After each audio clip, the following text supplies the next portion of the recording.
नमस्कार। ओपनिंग्स में बहुत लोगों को मैंने देखा है कि वो दिक्कत में आ जाते हैं और उनको मूव ऑर्डर समझता नहीं है। बहुत बार ऐसा होता है हायर प्लेयर हमको ट्रिक कर जाते हैं सिर्फ़ मूव ऑर्डर के चक्कर में, राइट? आज हम देखेंगे 4 नाइट गेम जो एक ओपनिंग है E4, E5 में आता है और पेट्रो ऑफ डिफेंस में मैं इसलिए इस कैटेगरी में रख रहा हूँ बिकॉज़ आप पेट्रो ऑफ डिफेंस के मूव ऑर्डर के साथ भी 4 नाइट में जा सकते हो या फिर जो उसका नेचुरल मूव ऑर्डर है, हम लोग थोड़ा-सा गेम की तरफ देखते हैं और फिर उसको डिस्कस करेंगे। थोड़ा-सा मैं आपको बता दूँ कि उसके पहले मिखाइल ताल और विषयानंद का एक गेम मैंने अपलोड किया था, वो आप ज़रूर देखना, बहुत बढ़िया गेम वो हुआ था, उनका एकमात्र गेम है दोनों के बीच। तो अगर हम देखें तो E4, E5, night to F3 and night C6 ये ज़्यादातर होता है, लेकिन अगर हम इसी वेरिएशन को देखें आगे, तो after night C3, night F6 के बाद ये 4 नाइट गेम का स्टार्टिंग पॉइंट है और जहाँ से बहुत सारे वेरिएशंस आ सकते हैं। हालाँकि आप बोलोगे कि सेकंड मूव नाइट C6 खेला था, तो पेट्रो ऑफ डिफेंस का कोई लेना-देना नहीं इसमें। लेकिन मूव ऑर्डर अगर हम पेट्रो ऑफ डिफेंस का दें, नाइट F6 जिसमें हमने पहले 2 वीडियो ऑलरेडी अपलोड किए थे कि E4, E5 के बाद नाइट F3, नाइट F6 में मैंने एक पहला जो वीडियो बनाया था उसमें मैंने बताया था कि क्या-क्या प्रिपेयर करना चाहिए ब्लैक से और दूसरे वीडियो में मैंने बताया था निम्ज़ोविच अटैक जो एक इम्पोर्टेंट पार्ट है रशियन डिफेंस का, right? So knight F6, knight C3, knight to C3 और नाइट C6 के बाद आप पेट्रो ऑफ डिफेंस से आ गए हो आप 4 नाइट गेम में। तो हम 4 नाइट गेम को आज देखने वाले हैं और उसमें कुछ शार्प वेरिएशंस कुछ मेरे गेम भी मैं आपको बताऊँगा कि कैसे मैंने कुछ गेम कुछ टाइटल प्लेयर के साथ जीता भी है, ड्रॉ भी किया है और हारा भी हूँ ऑफ कोर्स। तो इन सब एक्सपीरियंस को लेते हुए मैं कोशिश करता हूँ कि एक सॉलिड हमारे पास रिपोर्टर हो as a black player against E4 right? तो हम जाते हैं अभी डायरेक्टली नाइट F6 के बाद वाले वेरिएशन में, नाइट F6 और नाइट C6 के बाद बिशप B5 जनरली खेलते हैं यहाँ पे लोग। बिशप B5 4th मूव जो है वो मेन लाइन है इसका। हालाँकि यहाँ पे मैंने देखा है बहुत सारे लोग बिशप C4 खेल देते हैं। इवन मेरा खुद का एक व्हाइट से गेम हुआ था। एक रैपिड में मैंने क्विकली बिशप C4 खेल दिया था और बाद में मुझे रियलाइज़ हुआ कि अरे ये इतना अच्छा मूव नहीं है। तो देखते हैं इसमें क्या होता है। यहाँ पे एक्चुअली नाइट इनटू E4 आप मार सकते हो। अब कोई भी फ्रेश प्लेयर ये बोल सकता है कि यहाँ पे अगर हम देखें तो फ्री में पीस मिल रहा है फिलहाल, लेकिन D5 आ रहा है उसको। लेकिन यहाँ पे अगर हम देखें तो बिशप इंटू F7 भी एक ऑप्शन है instead of night into E4 right? पहले इसको देख लेते हैं, फिर नाइट इंटू E4 को भी देखेंगे। तो होता ये है कि बिशप इंटू F7 में अगर हम देखें यहाँ पे आगे, तो किंग इंटू F7 आप मार सकते हो, नाइट इंटू E4 के बाद D5 आ सकता है और अब आप देखो कि सेंटर में जो ये जो 2 पॉन लग रहे हैं, ये बहुत अच्छे लग रहे हैं और व्हाइट का जो नाइट है E4 का वो अंडर अटैक है। भले ही आप यहाँ पे चेक दे सकते हो लेकिन ये इतना अच्छा मूव नहीं है बिकॉज़ ये जो नाइट है वो फँस सकता है, राइट? इसीलिए किंग G8 आप जा सकते हो और उसके बाद H6 खेल के जब इसको हम पूछेंगे भैया किधर जाने वाला है, तो उसको बड़ी प्रॉब्लम होने वाली है बिकॉज़ नाइट H3 जैसे स्क्वायर के लिए हमारे पास ऑलरेडी बिशप H8 पे। तो ये पोज़ीशन मुझे इतनी अच्छी नहीं लगती व्हाइट के लिए, इसीलिए बिशप इंटू F7 जैसे वेरिएशंस एक्चुअली नहीं जाने चाहिए। नाइट E4 जाना नाइट E4 के बाद नाइट इंटू E4 आप मार सकते हो। D5 and then BD3 D takes bishop into और मुझे याद है पुणे में मेरा गेम हुआ था ये और मैंने व्हाइट से क्योंकि मुझे पता चल गया था कि वो मिस्टेक तो मैंने कर ली है, तो बाद में मैंने थोड़ा-सा ध्यान रखा उधर और एक्चुअली मैं आखिरी में एंड गेम में जीत गया था क्योंकि ओपोनेंट बहुत लोअर रेटेड था। लेकिन ओपनिंग वाइज़ वो सच में तो गलत था, राइट? इसीलिए 4th मूव पे जाना चाहिए बिशप B5। अब बिशप B5 पे एक्चुअली मैंने जब पहले प्रिपेयर किया था बहुत ज़्यादा इसमें 4 नाइट में, तो मुझे याद है कि इन वेरिएशंस में एक्चुअली सिमेट्रिकल वेरिएशन जो आता है व्हिच इज़ बिशप B4 ये बहुत पॉपुलर है और मैंने इस पे बहुत ज़्यादा गेम्स पहले खेले थे। मेरा एक दिल्ली में गेम हुआ था 2017 में इस साल तो हुआ नहीं दिल्ली, इस वक़्त नहीं तो दिल्ली ओपन चलता रहता था हमेशा। तो बिशप B4 में एक्चुअली हुआ ये कि ये जो मेरा गेम हुआ था ये एक ग्रैंड मास्टर हैं विटाली बर्नैट्स्की उनके अगेंस्ट में खेल रहा था।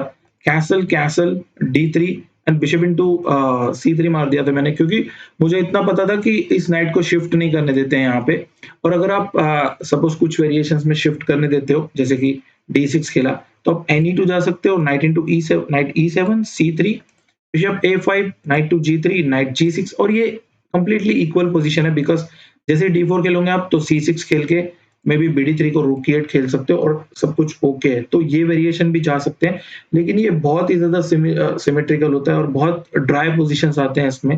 कुछ इसमें आपको लगेगा कि रॉय लुइस के जैसा हो रहा है, डेफिनिटली वो एक सिमिलैरिटी है। लेकिन हालाँकि मेरा जो गेम हुआ था जिसमें मैंने बिशप इंटू C3 मार दिया था, वो गेम एक्चुअली मैं हार गया था बर्नैट्स्की के साथ। क्योंकि लास्ट में एक्चुअली टाइम प्रेशर भी था और वो बहुत ही कंफर्टेबली खेल रहा था उसमें, राइट? तो अगर हम उस गेम की छोड़े तो मैंने जो उसके अलावा 2 गेम खेले थे फोर्टनाइट में, उनमें मैंने एक्चुअली जो वेरिएशन चूज़ किए थे आफ्टर स्पेशली नाइट F6, यहाँ पे हमको देखना चाहिए था कि बिशप B5 के अलावा और भी ऑप्शन है। जैसे हमने बिशप C4 देखा था, राइट? तो बिशप C4 के अलावा बिशप C4 हमने देखा था कि नाइट इनटू E4 आ रहा है, इसीलिए वो नहीं जाना चाहिए। लेकिन इसके अलावा अगर हम देखें तो 2 और वेरिएशन है जो बहुत पॉपुलर है। उनमें से एक तो बहुत ज़्यादा पॉपुलर है, जो है D4, इसको बोलते हैं 4 नाइट स्कॉच। इस वेरिएशन को हम इसमें नहीं नहीं रखेंगे बिकॉज़ वो कंप्लीटली अलग वेरिएशन है। तो मैं इस वीडियो में उसको ऐड नहीं करने वाला हूँ। उसके लिए मैं अलग से कोई वीडियो बनाऊँगा। लेकिन हाँ, यहाँ पे और एक वेरिएशन है जो G3 खेलते हैं यहाँ पे। ये एक साइड लाइन है एक्चुअली। तब मैं आपको थोड़ा-सा स्टोरी बता देता हूँ कि एक्चुअली क्या हुआ था, कैसे मैंने चूज़ किया ये वेरिएशन। हुआ ये था कि मैं बहुत साल पहले मुझे लगता है 2009-10 में कटनी में एक टूर्नामेंट खेल रहा था और आकाश ठाकुर और कुछ और दोस्त हम साथ ही थे। तो वो एक प्रिपेयर कर रहे थे श्रीराम झा के साथ शायद उनका गेम था। तो वो प्रिपेयर कर रहे थे और मैंने जस्ट पहली बार वो G3 लाइन देखा था फोर्टनाइट में कि क्योंकि मैं E4, E5 तो हमेशा खेलता था। बट वो एक साइड लाइन प्रिपेयर कर रहा था, तो मैंने देखा कि क्या-क्या हो रहा है गेम से, हमने थोड़ा-सा डिस्कस भी किया था। तो वहाँ तक तो बात चली गई। ठीक है, हम आगे बढ़ गए। कुछ साल बाद जब मेरा गेम हुआ मुझे याद है एक निशा मोहता के साथ हुआ था और एक स्वाति घाटे के साथ। दोनों प्लेयर्स के अगेंस्ट में मैंने यूज़ किया था यही लाइन G3 और उस वक़्त जो हमने डिस्कस किया था और उसके बाद जब मैंने थोड़ा-सा प्रिपेयर किया, तो स्वाति के साथ तो हालाँकि मैं जीत गया था व्हाइट से G3 खेलकर और एक बहुत ही बढ़िया गेम हुआ था, मतलब बहुत ही अच्छे से क्रशिंग गेम हुआ था व्हाइट से। और जब जब निशा मोहता के साथ हुआ था, तो मुझे याद है वो ड्रॉ हुआ था, क्योंकि दोनों ने अलग-अलग रिप्लाईज़ दिए थे ब्लैक से, राइट? G3 के बाद यहाँ पे एक्चुअली अगर हम देखें ब्लैक से हमको खेलना चाहिए तो D5 खेलना चाहिए। कभी-कभी आप देख सकते हो कि आपके जो रूममेट्स होते हैं या आपके जो दोस्त होते हैं जिनके साथ आप चेस प्रिपेयर करते हो, अगर वो अच्छे अच्छे प्लेयर्स हैं या फिर इंटरेस्टेड हैं बहुत ही चेस में, आप मतलब फालतू टाइम आप टूर्नामेंट में नहीं खराब करते हुए चेस पे ध्यान दोगे तो बहुत अच्छा आपको यूज़ होगा बाद में जब आप गेम्स खेलते हो, क्योंकि उस टूर्नामेंट में मेरे ये गेम नहीं हुए थे। ये तो वहाँ से हम आगे निकल के जब कुछ साल बाद मेरे गेम्स हुए और मुझे लगा कुछ साइडलाइन मुझे चूज़ करनी चाहिए, तब मैंने वो चूज़ किया था और वो सिर्फ़ उसका एक सोर्स था कि मैंने वो एनालिसिस थोड़ा-सा देखा था, जब आकाश कर रहा था तो, राइट? सो D5 एक्चुअली खेलना चाहिए आपको ब्लैक से। हालाँकि मुझे याद है कि यहाँ पे जो निशा के साथ मेरा गेम हुआ था, उसमें उन्होंने D5 खेला था। जबकि स्वाति के साथ जो गेम हुआ था, वो मुझे याद है बिशप C5 और बाद में उन्होंने D6 कर दिया था और लॉन्ग कैसल के लिए गए थे वो, राइट? तो वो दोनों गेम अलग है, लेकिन यहाँ पे अगर हम आपके अगेंस्ट कोई G3 खेलता है, तो डेफिनिटली आप D5 के साथ जाओ क्योंकि इसमें E into D5, night into D5 और अगर हम देखें तो बिशप G2 आप जा सकते हो जिसमें knight into C3, B cut C3 and bishop C5। I think ये एक डिसेंट कंटिन्यूएशन है ब्लैक के लिए अगेंस्ट G3, राइट? तो जो बिशप B5 फोर्थ मूव थी, उसके अलावा हमने ऑप्शन देखा कि यहाँ पे बिशप B5 मेन लाइन है, फिर बिशप C4 आप नहीं जा सकते हो, G3 आप जा सकते हो, साइड लाइन है, कभी-कभी आप चूज़ कर सकते हो व्हाइट से, लेकिन D5 उसके अगेंस्ट परफेक्ट है, राइट? उसके अलावा D4 मैंने बोला था फोर्थ मूव के लिए, वो हम इस वीडियो में नहीं करने वाले हैं, उसके लिए मैं सेपरेट वीडियो बनाऊँगा, 4 नाइट स्कॉच के लिए, राइट? तो अब हम आगे बढ़ते हैं बिशप B5 और बिशप B5 में मैंने आपको बताया कि बिशप B4 में कैसे मैं एक ग्रैंड मास्टर के साथ हारा था, विटाली बर्नर्स्की के साथ। एक्चुअली वो सिमेट्रिकल है, लेकिन बाद में उसमें प्रॉब्लम्स आ गए थे। एक्चुअली ओपनिंग में कोई प्रॉब्लम नहीं है। लेकिन अगर आपको शार्प वेरिएशंस चूज़ करने हैं और ब्लैक को ये बताना है कि हाँ, मैं ओपनिंग प्रिपेयर करके आया हूँ और मुझे डेफिनिटली अगर उन्होंने अच्छा रिप्लाई नहीं दिया तो वो उनको प्रॉब्लम्स आ जाएँगे। तो यहाँ पर एक वेरिएशन है व्हिच इज़ नाइट D4 और यही इस वीडियो का पूरे पेट्रा ऑफ डिफेंस का मतलब 4 नाइट गेम का मैं बोलूँगा कि मेन वेपन है हमारे लिए, बिकॉज़ 94 की अगर हम बात करें तो यहाँ पे बहुत सारे ऑप्शन है हमारे पास। जैसे कि आप कैसल कर सकते हो एक, राइट? कैसल कर सकते हो, फिर आप नाइट इंटू E5 मार सकते हो, नाइट इंटू D4 मार सकते हो, बिशप C4 जा सकते हो और बिशप A4 भी जा सकते हो। ये बहुत सारे ऑप्शंस हैं। इनमें हालाँकि जहाँ तक मुझे पता है, बिशप C4 सबसे मेजर लाइन है, लेकिन देखते हैं कि बाकी वेरिएशंस में क्या हो सकता था। जैसे कि अगर आप सबसे पहला है नाइट इंटू E5 अगर हम मारे तो क्या हो रहा है? बिकॉज़ सिंपली आप पॉन क्यों दे रहे हो? यहाँ पे आपको एक सॉलिड रीज़न होना चाहिए कि पॉन क्यों दे रहा है उसमें, राइट? ब्लैक। तो अगर नाइट इनटू e5 पॉन मार लेता है वो और उसको लगता है कि चलो कोई प्रॉब्लम नहीं है इसमें, तो आप सिंपली क्वीन e7 आ सकते हो, जिसमें अगर f4 करके इसको बचाने की कोशिश करते हैं, हालाँकि यहाँ पे नाइट f3 भी जा सकते हो आप, लेकिन इसमें night into b5, night into b5 और क्वीन इनटू e4 आ रहा है, जिसमें मुझे नहीं लगता कि व्हाइट को किसी भी टाइप से कोई एज मिल गई है या फिर उसको ओपनिंग एडवांटेज है, बिकॉज़ क्वीन e2 के बाद queen into e2, king into e2 and night d5, ये एक बहुत ही बढ़िया मूव है, बिकॉज़ अदरवाइज़ कोई भी सोचेगा कि किंग d8 के बाद व्हाइट स्लाइटली बेटर है, लेकिन ऐसा नहीं है। यहाँ पे अगर आप c4 खेलते हो तो सबसे ईज़ी एंड मतलब शॉर्ट एंड स्वीट वाला काम होता है ना, वैसा वाला काम है a6, क्योंकि a6 के बाद अगर आप इसको हटाते हो नाइट को, तो मैं भी नाइट को यहाँ से d5 से हटा लूँगा और आई थिंक ये एकदम से इक्वल पोज़ीशन है, राइट? तो इसमें तो कोई प्रॉब्लम रहेगा नहीं, अगर हम देखें तो, राइट? लेकिन क्वीन ई7 के बाद अब उसके पास और कुछ ऑप्शन नहीं है। सपोज़ उसने अगर यहाँ पे f4 खेला, तो यहाँ पे सिंपली नाइट इंटू b5 आ रहा है, night into b5 and d6। अब आपको नाइट हटाना पड़ेगा and then queen into e4। फिर से वही पोज़ीशन आ गई with pawn on f4, right? जिसमें अगर क्वीन e2 खेलते हैं तो queen into e2, king into e2 and night d5। c4 को इस वक़्त जो है पॉन f4 पे आप नाइट इंटू f4 मार सकते हो, लेकिन दिक्कत हो सकती है इसमें, क्योंकि किंग e3, किंग f2 आ जाएगा और आपके नाइट को प्रॉब्लम्स आ जाएगा। तो इससे बेहतर है अभी इस वक़्त अगर हम देखें तो a6 भी जा सकते हो आप, या फिर bd7 बहुत अच्छा है, क्योंकि इस बार हमारा जो पॉन है वो आगे पुश हो गया था। पिछली बार f4 और d6 नहीं आए हुए थे, तो bd7 ऑप्शन अवेलेबल नहीं था, तो हमने a6 खेला था, राइट? दोनों में ही ब्लैक को कोई प्रॉब्लम नहीं होता है, राइट? अगर पॉन मार दिया नाइट इंटू e5 तो। लेकिन हम अगर थोड़ा-सा देखें इसको, बाकी वेरिएशंस को नाइट d4 के इसमें, तो नाइट d4 के बाद एक और ऑप्शन है, नाइट इंटू e5 हमने ऑलरेडी देख लिया है। यहाँ पे एक कैसल बहुत बहुत चलता है, मतलब मेरे साथ ब्लिट्ज में कुछ गेम्स हो भी चुके हैं कि कैसल किया है लोगों ने, और बहुत सारे गेम्स हैं, मतलब वैसिलिसो का एक बहुत इंपॉर्टेंट गेम अवेलेबल है यहाँ पे, तो जिसमें नाइट इंटू b5 मार सकते हो आप, night into b5 and c6। अब नाइट पे अटैक है, नाइट c3 खेला तो d6, और इस वक़्त after specially d4 and queen c7, black के पास आप देखिए कि डबल बिशप है और ब्लैक एकदम कंफर्टेबल पोजीशन है। ओपनिंग का जो एडवांटेज था व्हाइट को वो नहीं मिला है। हालाँकि 2017 में एक गेम हुआ था वैसिलिसो का, एक 20-24 समथिंग प्लेयर के अगेंस्ट, 23-72 एक्चुअली रेटिंग था उनका। वो ब्लैक से जीत गए थे इस वेरिएशन में। ऑब्वियसली वैसिलिसो उनसे बहुत ज़्यादा स्ट्रॉन्ग थे, लेकिन ओपनिंग वाइज़ अगर हम बात करें तो कंफर्टेबल लग रहे हैं और मुझे नहीं लगता इसमें कुछ भी प्रॉब्लम है, राइट? तो 2 वेरिएशन हमारे हो चुके हैं, नाइट इंटू ई5 और कैसल, राइट? अब हम देखते हैं नाइट इंटू डी4 अगर आप मारते हो तो क्या हो रहा है, बिकॉज़ नाइट इंटू डी4 पे सिंपली ई इंटू डी4 आ रहा है एंड देन ई5। सपोज़ अगर ई5 खेलते हैं यहाँ पे तो आप पॉन टेक्स नाइट मार सकते हो, pawn takes knight and then simply queen F6 आप मार दो, जिसमें किसी भी प्रकार का कोई प्रॉब्लम नहीं है ब्लैक को, बिकॉज़ अगर आप डी इंटू सी6 मारते भी हो तो बिशप सी5 आ रहा है, मे बी क्वीन ई2, क्वीन ई7, और कैसलिंग नहीं भी हुई तो क्वीन एक्सचेंज हो चुका है यहाँ पे इस वक़्त, मतलब queen into e7, king into e7, और ये एक कंप्लीटली इक्वल पोज़ीशन है। ब्लैक को कोई प्रॉब्लम नहीं है, व्हाइट को किसी भी टाइप का एडवांटेज फिर से नहीं मिला है। तो हमेशा नाइट डी4 में हमने 3 वेरिएशन देखे हैं, तीनों में या तो ब्लैक अच्छा आ रहा है या तो इक्वल हो रहा है, कोई प्रॉब्लम नहीं लग रही है। उसके अलावा बचता है 2 ऑप्शन और, बिशप ए4 और अ, बिशप सी4, राइट? वो जो मेन लाइन है। बिशप ए4 में जनरली यहाँ पे बिशप सी5 खेलते हैं, जिसमें अगर आप नाइट इंटू ई5 फिर से मारते हो, तो यहाँ पे कैसल कर सकते हैं और ये पोज़ीशन बहुत ज़्यादा मुश्किल ला सकती है एक्चुअली व्हाइट को, बिकॉज़ आपका कैसल हो चुका है और सबसे बड़ी बात आपका रूक ई8 रेडी है और ई4 पे प्रॉब्लम आ सकता है, जबकि ब्लैक व्हाइट का किंग जो है वो सेंटर में है। सपोज़ आपने अगर नाइट डी3 खेला भी यहाँ पे, तो बिशप बी6 खेल सकते हैं, जिसमें ई5 अगर आप खेलते हो तो नाइट ई8, और एक वक़्त नाइट डी5 के बाद यहाँ पे आपको लगेगा कि व्हाइट थोड़ी-सी एज के साथ खेल रहा है, लेकिन आई थिंक आफ्टर डी6 ब्लैक एकदम कंफर्टेबल है, इसमें बहुत ज़्यादा प्रॉब्लम नहीं है ब्लैक को।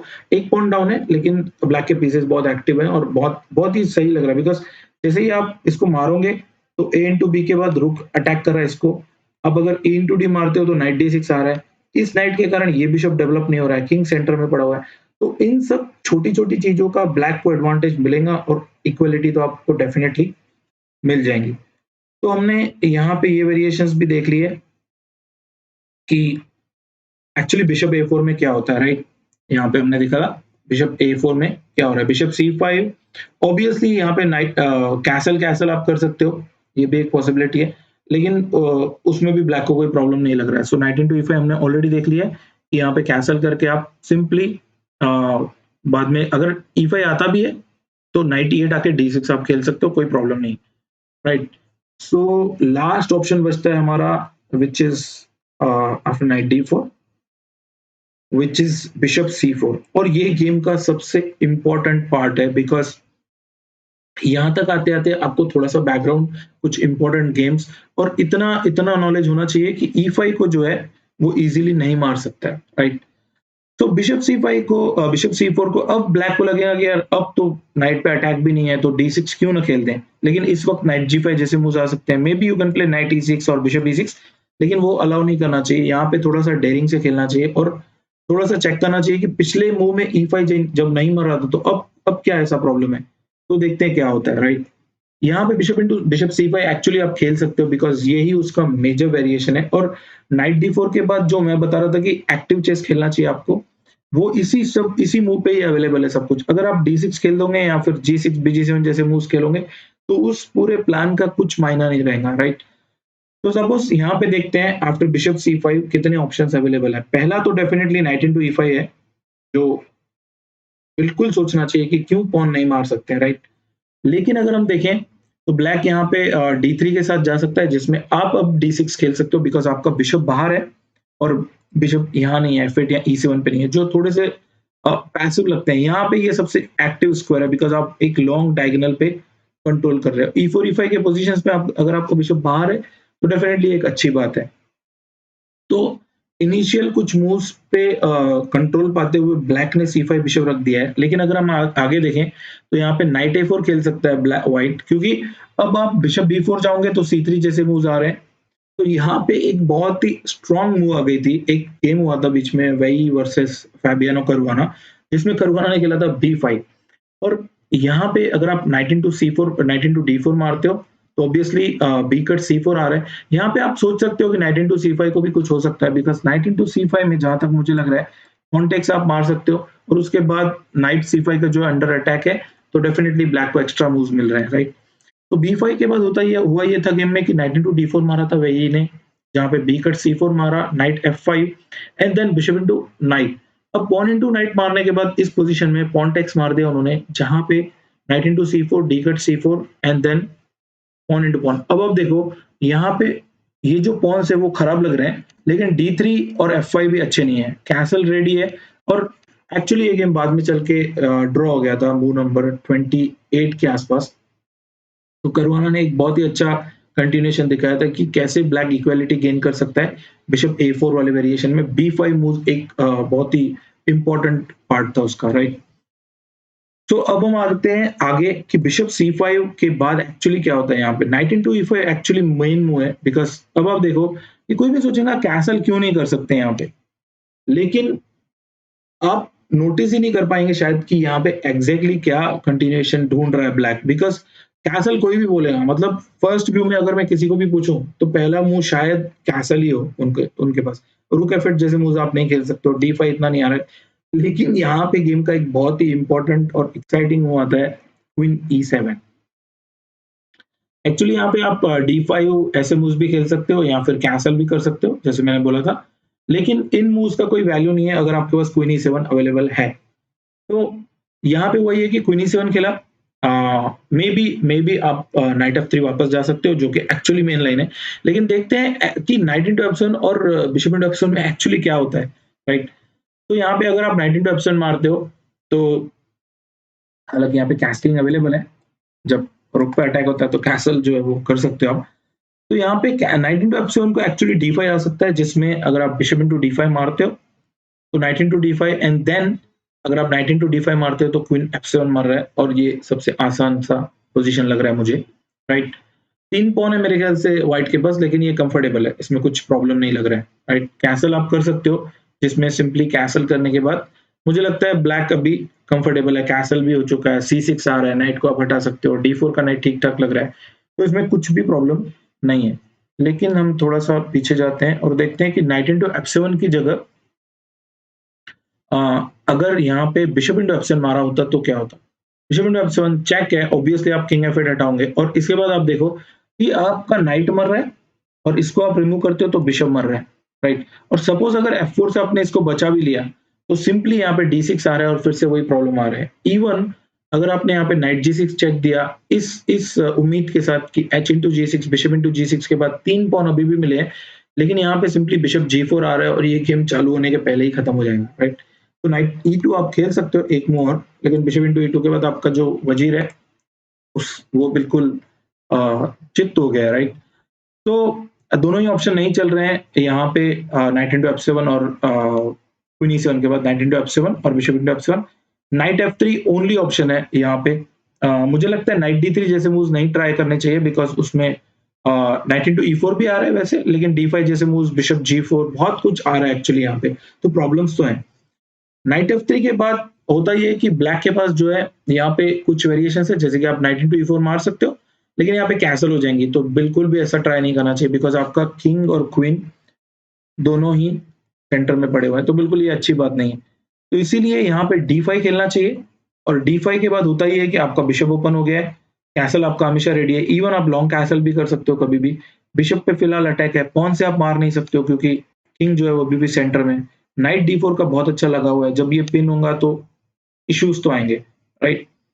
तो इस विपत्ति के साथ, इस प्रॉब्लम के साथ यहाँ पे bishop into D5 only move है, बिकॉज नाइट इंटू D5 को क्वीन E4 चेक आ रहा है, नाइट E3 को बिशप G4 आ रहा है, और अब आप देखो कि ये जो पिन है ये कितना डेडली हो सकता है, बिकॉज इवन अगर आपने यहाँ पे बिशप E2 खेला तो night into E2, queen into E2 और कैसल आप लॉन्ग खेल सकते हो, जिसमें रुक E8 आ रहा है और किंग जो है वो अभी भी सेंटर में फंसा हुआ है। बिशप इंटू F3 आपके पास हमेशा अवेलेबल है, मिनिमम इक्वलिटी की मैं गारंटी देता हूँ यहाँ पे, या फिर मे बी कभी-कभी ब्लैक को एक्टिविटी के कारण और ज़्यादा प्रैक्टिकल चांसेस होते हैं, राइट? तो यहाँ पे इसीलिए बिशप इंटू D5 मारना चाहिए। बिशप इंटू D5 को यहाँ पे बिशप G4, यही पॉइंट था D5 देने का। ब्लैक जो है वो सिर्फ 2 पॉइंट डाउन है, सिर्फ 2 पॉइंट डाउन मैं बोल रहा हूँ, बिकॉज़ जिस हिसाब से ब्लैक के पास एक्टिविटी है, वो बहुत बड़ी बात नहीं है। अगर हम रोज़ मैं ताल के गेम्स अपलोड करता हूँ बहुत बार, तो उतने तो हमको समझ आ जाती है कि एक्टिविटी बहुत ज़्यादा मायने रखती है ओपनिंग्स में, राइट? सो बिशप G4 के बाद यहाँ पे आप D3 खेल सकते हो, जिसमें obviously white will try to defend the pawn on E4। अब E4 का पॉन जो है वो रॉक सॉलिड हो गया, उसको D3 के पॉन ने सपोर्ट दे दिया है। बोला है बेटा तू खड़े रहे इलेक्शन में, मैं सपोर्ट करता हूँ तेरे को, राइट? E4 में यहाँ पे जो पॉन है, अगर हम इसको देखें तो यहाँ पे क्योंकि बिशप C8 का निकल चुका है तो लॉन्ग कैसल कर सकता है ब्लैक, और यही एक बहुत सही कंटिन्यूएशन है। एक्चुअली यहाँ पे नाइट D7 जैसे मूव्स भी आ सकते हैं, बिकॉज़ इसमें अभी थ्रेट क्या है देखो, यहाँ पे नाइट D7 और नाइट E5 आ सकते हो, और इसको जो है आप सिंपली और ज्यादा टारगेट कर सकते हो। B7 मर रहा है, बट अब इन पॉन्स की वैल्यू नहीं है, राइट?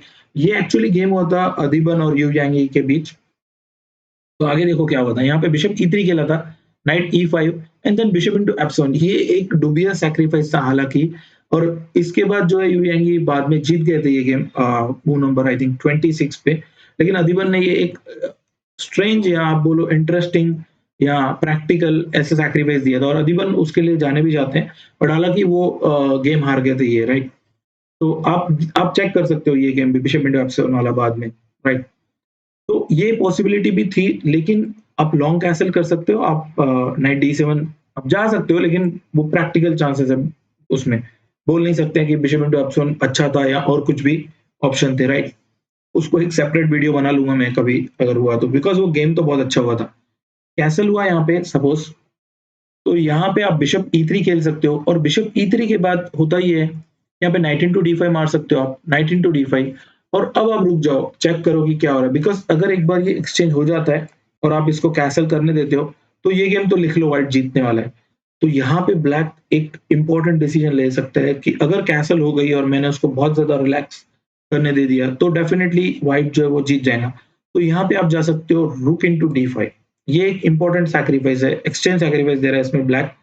2 पॉइंट डाउन है, एक्सचेंज सैक्रिफाइस दे रहा है, क्यों? सिर्फ किंग सेंटर में होने के कारण कि एक्टिविटी बनी रहे, और उसको कहीं भी एक मूव के लिए भी उसको चांस नहीं मिले। बोलते हैं ना, नज़र हटी दुर्घटना घटी, तो वैसा ही है, आपकी नज़र वहाँ से हट गई तो डेफिनिटली प्रॉब्लम्स होंगे आपके लिए। तो यहाँ पे ई इंटू D5 मार सकते हो आप, रुक E8। अब कोई भी यहाँ सोचेगा क्यों नाइट इंटू F3 नहीं मर रहा है? क्वेश्चन तो है, right?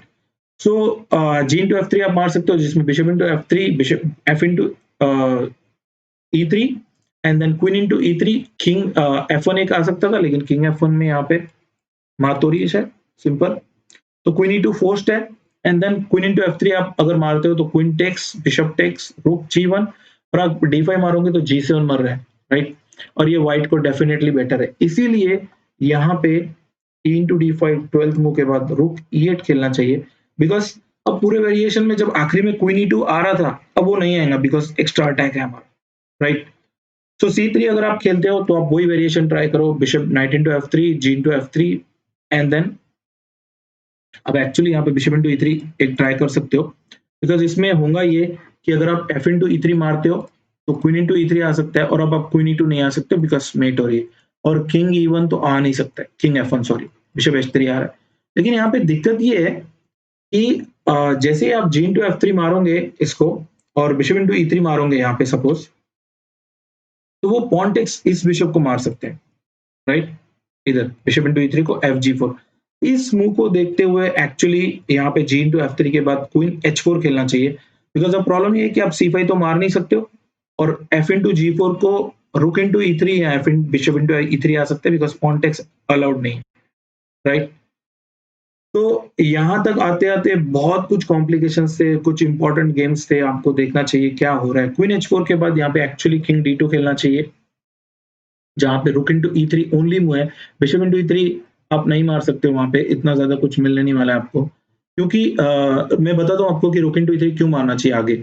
F into E3 check, अब आप देखो अगर इस बिशप की जगह यहाँ पे रुक होता सपोज़, तो क्वीन E2 आ सकता था एक्चुअली, लेकिन अब क्वीन E2 नहीं आ सकता क्योंकि बिशप इंटू E3 जैसे मूव्स आ रहे हैं, राइट? तो प्रॉब्लम तो है इसमें, और अब आप क्वीन E2 नहीं खेल सकते हो definitely, because bishop into E3 आ रहा है, और अगर इधर गए तो ये आ रहा है। बिशप इंटू F3, और ये लॉस्ट है simply, right. Queen into F3 भी आप नहीं मार सकते हो बिकॉज़ यहाँ पे सिंपली मेट हो रही है। तो प्रॉब्लम ये था कि रुक इंटू E3 मारा उन्होंने यहाँ पे, और ये दूसरा एक्सटेंड सैक्रिफाइस है, 2 pawn down, 2 extend down position खेल रहा है ब्लैक, लेकिन वो कहीं रुक नहीं रहे हैं, राइट। उनको पता है एक मूव के लिए भी मैंने अगर उनको सांस भरने दे दिया व्हाइट को, तो व्हाइट जीतने वाला है, राइट। तो यहाँ पे किंग C1 खेला अगर, तो बिशप इंटू F3 अब डबल अटैक है यहाँ पे। सपोज अगर वो एक्सचेंज करने देते हैं कुछ भी, यहाँ पे क्वीन E1 खेलते हैं, तो ऑब्वियसली आप बिशप इंटू E3 मार सकते हो, चेक किंग B1, और अभी भी 2 एक्सटेंड डाउन है, मतलब 2 पॉन तो रिकवर कर लिया है यहाँ पे, लेकिन 2 एक्सटेंड डाउन है, 2 बिशप के अगेंस्ट में 2 रुक है। लेकिन यहाँ पे आप सिंपली बिशप इंटू H1 मार सकते हो, जिसमें क्वीन इंटू H1 आ सकता है, and then queen to E2। ये एक बहुत इंपॉर्टेंट गेम हुआ था एक्चुअली, वही और डिंगलेरेन का, वही आप देखो तो ऑदिबन के साथ भी उनका गेम हुआ था, कुछ मतलब उनके 4 नाइट पे गेम्स हुए हैं। ऑब्वियसली आप D3 को बचाने के लिए क्वीन E4 नहीं आ सकते हो, बिकॉज़ यहाँ पे 1 मूव मेट हो रही है, श्योर मात हो रही है।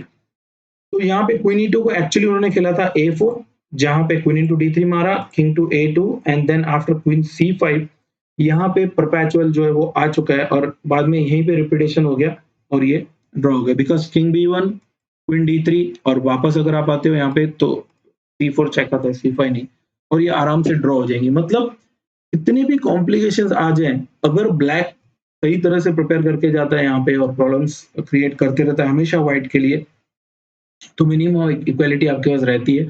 और इतना ज़्यादा मटेरियल देने के बाद, मतलब व्हाइट से आप मैनेज नहीं, आप बोल नहीं सकते हो कि इतना सब कैलकुलेशन और इतना सब थियरी उनको पता होगा, राइट। अगर वो सब है भी, तो भी ब्लैक के पास मिनिमम इक्वालिटी तो है ही है। तो इसीलिए फोरनाइट में मुझे लगता है ये एक बेस्ट कॉम्बिनेशन है, बेस्ट वेरिएशन है जो हमने देखा था नाइट D4 वाला। और थोड़ा सा अग्रेसिव भी है, थोड़ा सा डायनामिक चेस भी होता है उसमें, टैक्टिक्स होती हैं, और प्रिपरेशन का पार्ट है। अगर कोई प्रिपेयर्ड नहीं है तो डेफिनिटली वो इसमें प्रॉब्लम में आ सकता है, क्योंकि व्हाइट से बहुत मुश्किल है इतने सब कॉम्प्लिकेशंस को सॉल्व करना। तो मुझे लगता है अगर आप पेट्रोफ खेलने की कोशिश करते हो, या आप कोई E4 E5 वाला कोई भी ओपनिंग खेलते हो, तो फोरनाइट हमेशा प्रिपेयर करना चाहिए, और उनमें आपको एक इम्पोर्टेंट आपके पास फाइल होनी चाहिए जो आपने अच्छे से की हुई है। तो मुझे उम्मीद है आपको कुछ ना कुछ सीखने मिला होगा, और अगर आपको कुछ कमेंट्स है, कहीं पे आपको कुछ नहीं समझ आया, बिकॉज़ मुझे पता है बहुत वीडियो जो है वो लंबा-सा हो गया था थोड़ा, लेकिन एक में ही कंप्लीट हो रहा था, तो मैंने सोचा क्यों ना इसको फिनिश कर देते हैं, राइट।